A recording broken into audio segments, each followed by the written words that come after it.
going on, guys, and welcome to the video. I am currently in Vancouver, British Columbia, and Jeff and I came here to see a couple of shows. We saw the two shows, they were amazing. Today we're going to a gym that when I announced I was gonna be in Vancouver, so many people recommended for me to go here. It's called West Coast Iron. The point of this video is going to be talking about DOMS, or delayed onset muscle soreness, and whether or not it's a good idea to train sore, whether I personally train sore, and what does that soreness mean, and is it making you grow muscle, and what is it doing in your body? I'm going to be talking about that and overlaying clips of my workout at West Coast Iron. I'm getting my pre-workout ready right now because we're about to go train. Typically when I travel, I just bring high volume with me, like Jeff and I, and this is his signature flavor, kiwi lime. It's my favorite flavor.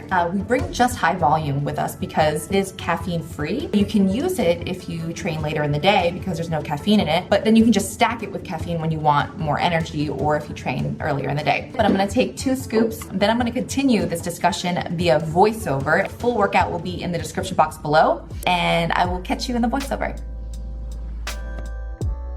What's up, guys, and welcome to the voiceover. While showing you some of the clips of my workout, I thought it would be fun to touch on a topic that I get asked about all the time, and that is all about DOMS, or delayed onset muscle soreness. So I'll leave the whole workout in the description box below if you're interested. So let's jump in, shall we? DOMS is super common. We've all been there. We've all had a crazy workout before that we could barely get out of bed the next day. Or we had an intense workout after taking some time out of the gym, and 48 hours later, we can barely get dressed. And then we silently celebrate that we must have had a great workout because now we can't walk. So is being sore a good thing? Does the more sore you are equate to a better workout or equal more gains? And if you are sore, should you still train? So to address the first question of whether more pain equals more gain, there's no direct evidence to support the more or less sore we feel directly correlates to more or less muscle hypertrophy. There also does seem to be some crazy inter-individual variability for soreness that we think is largely genetic, so just keep that in mind. With that being said, we do know that volume and progressive overload are 2 determinants of muscle growth. Okay, yes. These are well understood concepts, but I'm also going to throw in frequency since higher frequency allows for more total weekly volume. And since being sore doesn't contribute to any of those things, being sore should not be viewed as a gauge for a good workout. In my personal and humble opinion, I think being sore should be viewed as a bad thing because it will prevent us from getting back in the gym.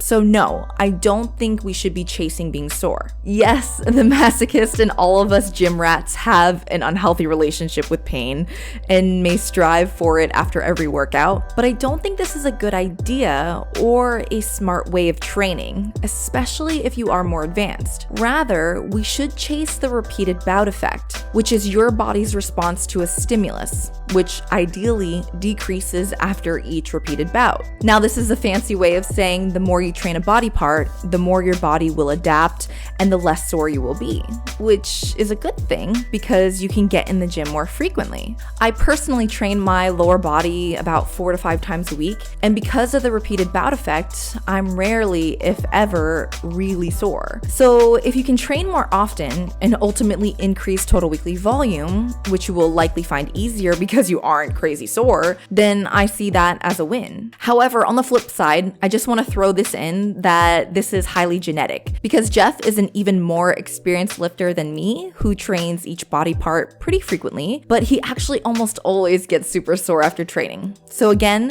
the goal should always be to chase the repeated bout effect, but don't get discouraged if genetics simply won't allow for it. Also, being sore is inevitable if you start a new training program or take some time away from the gym, so also keep that in mind. Next thing I want to address is if you should train if you are sore. And the answer to that will depend on how sore you are. I find I almost always have some lingering bit of very minor soreness or stiffness, but once I get through a bit of a warm-up, I feel pretty good to go. So for me personally, I will usually try to push through it as long as I can still do proper technique and equal loads to that of my last training session. But if you are going to train being moderately sore, I'd recommend an extra warm-up to make sure you increase your internal body temp, which will reduce the chance of injury. And of course, there's always going to be the extreme case of being so sore that you can't move, range of motion is completely compromised, and it basically hurts to laugh. Well, on that day,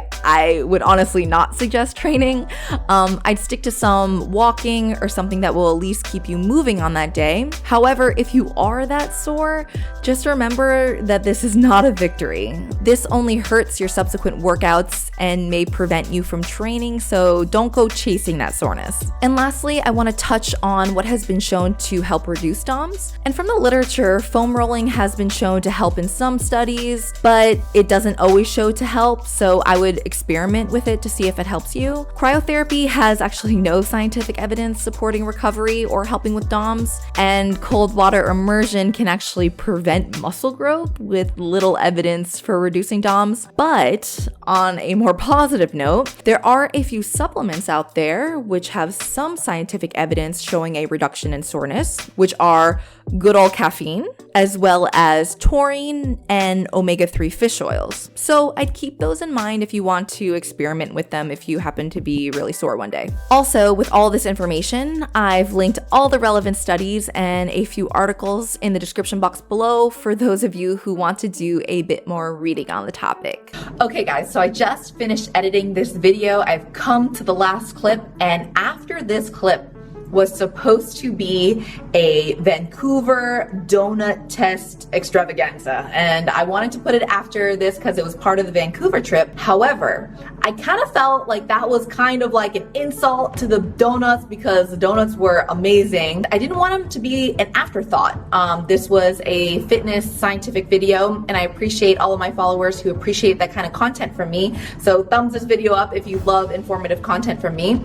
But for my foodies out there, I wanted them to not skip the informative part and jump right to the food, and maybe just have a video of just the food on its own. So that video will be coming very soon. It's going to be my next video. Put it in a whole separate video so all the donuts and all the food that I eat in Vancouver can have its own moment of glory. And this video is just going to be a standalone video. So I really hope that you liked the video. Please like it if you did like it. And right here, I'm going to put a video that I think you are really going to enjoy. And subscribe if you are new, and I'll see you with donuts very soon. Bye.